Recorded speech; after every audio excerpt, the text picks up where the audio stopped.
Good morning everyone, and remember that you can only say good morning until 12 p.m.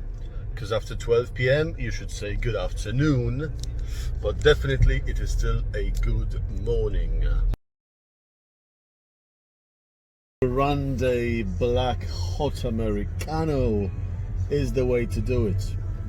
So the expression is, let's have some coffee.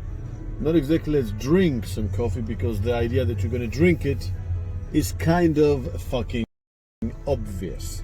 All right. Now I can say that my morning is complete. Speak to you later. So anyway, what is it with food and drink? A couple of things to remember. Speaking of meals of the day. First of all, what did you have for breakfast? Na śniadanie. We don't really at all say on breakfast or on lunch or on supper. So what did you have for breakfast? What did you have for lunch? What's to have for dinner? It's always for. Second thing, before meals you don't use a or n. So indefinite article, rodzajnik nieokreślony. So let's have supper. This is dinner. What is for lunch? I'm having lunch. And the third thing is, we typically, or I would always advise, that sounds the best, use the verb to have.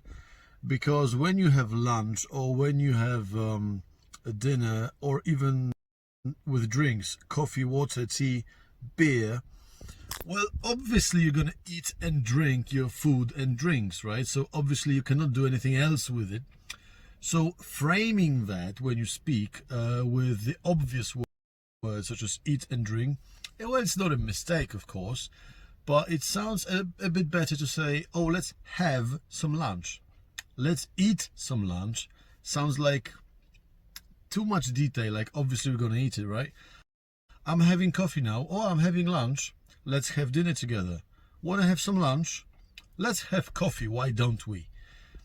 Having just sounds very nice and natural English, right?